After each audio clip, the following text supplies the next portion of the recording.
Subscribe my YouTube channel and press the bell icon for latest mission update. नमस्कार दोस्तों, स्वागत है आप सभी का हमारे YouTube चैनल इंजीनियरिंग इलेक्ट्रिक हम में। दोस्तों, हम जो डेली की क्वेश्चन सीरीज MCQ आपको दे रहे हैं, उनमें से एक कड़ी आपके सामने मैं दे रहा हूं, आपको प्रोवाइड करवा रहा हूं। तो दोस्तों, हमारे चैनल को आप सब्सक्राइब करें, शेयर करें, कमेंट करें। तो आज का हमारा पहला क्वेश्चन है, निम्नलिखित में से कौन सा विद्युत का सर्वोत्तम चालक है, यानी which of the following is the best conductor of electricity. तो बेस्ट कंडक्टर ऑफ इलेक्ट्रिसिटी कौन सा है इनमें से? Cold water, distil water, warm water and salt water. तो आपको पता है कि कहीं भी अर्थिंग वगैरह करते हैं तो उसमें हम नमक का उपयोग करते हैं। नमक का उपयोग क्यों करते हैं? क्योंकि वो चालक का सर्वोत्तम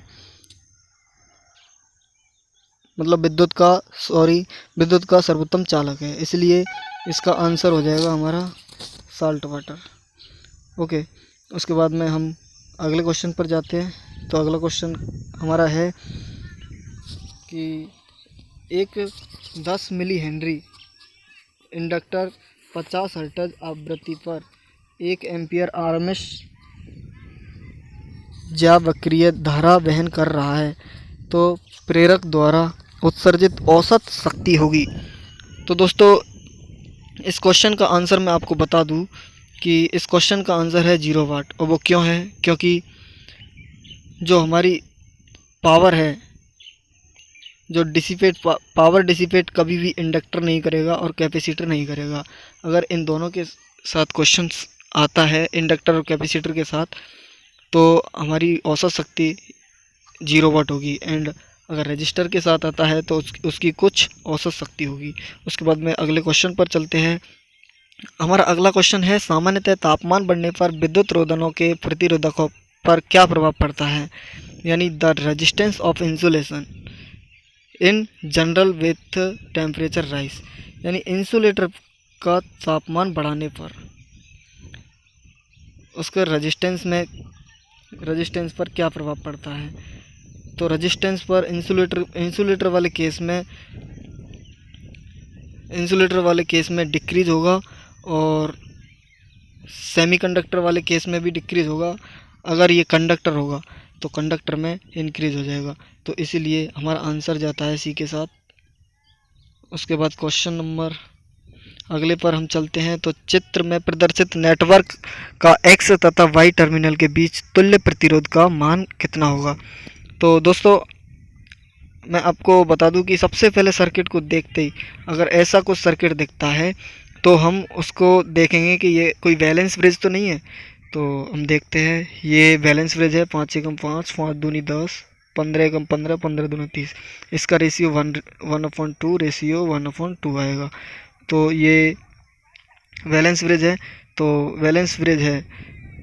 तो इसमें तो करंट जाएगी 0। उसके बाद में हम चलते हैं तो 15 और 5 20 सीरीज में हो जाएगा, ये 20 हो जाएगा, और 30 और 10 40 ये हो जाएगा। तो अब ये दोनों पैरेलल में हैं, तो 20 गुना 40 अपॉन 40 और 20 60, 20 3 60, 40/3।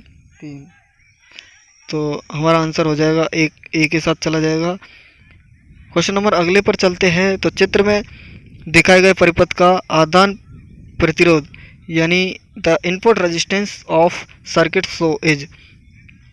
तो ऐसे क्वेश्चन में हम इसकी कैलकुलेशन थोड़ी ज़्यादा हो जाएगी, लेकिन मैं आपको ऐसे ही मुँह ज़बानी बता देता हूँ कि इसकी कैलकुलेशन कैसे होगी।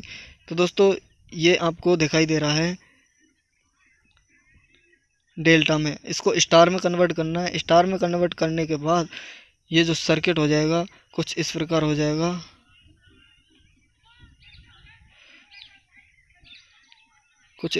जाएगा। तो ये दोनों सीरीज में हो जाएंगे, फिर ये दोनों को पैरेलल में कर लेना। पैरेलल में करने के बाद ये सीरीज में हो जाएगा, और इसका आंसर हो जाएगा आंसर नंबर सी 2.24। ठीक है। उसके बाद में हम चलते हैं क्वेश्चन नंबर अगले के साथ। यदि डेल्टा परिपथ में प्रत्येक ब्रांच का प्रतिबाधा यानी इम्पीडेंस √3Z है तथा स्टार परिपथ की प्रत्येक शाखा की इम्पीडेंस होगी, तो दोस्तों मैं आपको बता दूं कि स्टार STAR स्टार और डेल्टा DELTA, तो स्टार में 4 वर्ड है, डेल्टा में 5 वर्ड है। यानी स्टार से डेल्टा में अगर कन्वर्ट करना है तो 3 से गुना करना है, और अगर डेल्टा से बड़े से छोटे में करना है तो बड़े से छोटे में तभी होगा, छोटा तभी होगा जब उसको डिवाइड करेंगे। तो इसमें हमें डेल्टा से स्टार में करना है, डेल्टा से स्टार में करना है, तो इसका आंसर हो जाएगा A यानी √3 नीचे आ जाएगा। वो कैसे आएगा मैं आपको बता दूं कि हमने बताया था आपको DELTA डेल्टा स्टार यानी बड़े से छोटे में करना है तो भाग करना है, तो √3/3, तो 3 मीन्स इधर हो जाएगा √3 गुना √3, एक √3 से एक √3 कैंसिल, तो Z/√3 इसका आंसर हो जाएगा। तो इसका आंसर हो जाएगा A। उसके बाद में क्वेश्चन नंबर 37 पर चलते हैं। तो शुद्ध प्रतिरोधी परिपथ में यानी शुद्ध प्योरली रेजिस्टिव सर्किट में क्या होता है? प्योरली रेजिस्टिव सर्किट में होता है पावर फैक्टर यूनिटी होता है, ये आपको सभी को पता है, पावर फैक्टर यूनिटी होता है। उसके बाद में अगले क्वेश्चन के साथ चलते हैं। तो एक चालक का वह गुणधर्म जिसके कारण वह धारा को प्रभावित होने देता है कहलाता है। तो ये तो सीधा सा क्वेश्चन है, इसका आंसर हो जाएगा कंडक्टर।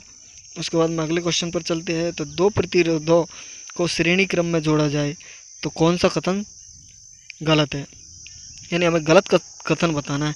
तो same current pass in turn booth, यानी दोनों टर्नों में सेम करंट प्रवाहित होगी, तो ये सही है। Both carry the same value of current, ये भी सही है। Total current equal the sum of branch current, total current equal the sum of branch current, मेरे को ये इसी में थोड़ा डाउट लग रहा है, तो यही आंसर आप हमारा सही है, क्योंकि टोटल करंट होता है वो दोनों ब्रांचों के सम ऑफ ब्रांच करंट, यानी दोनों जो रेजिस्टेंस है उन दोनों के करंट के बराबर नहीं होगा, सेम होगा, इक्वल होगा दोनों रेजिस्टेंस में, ठीक है।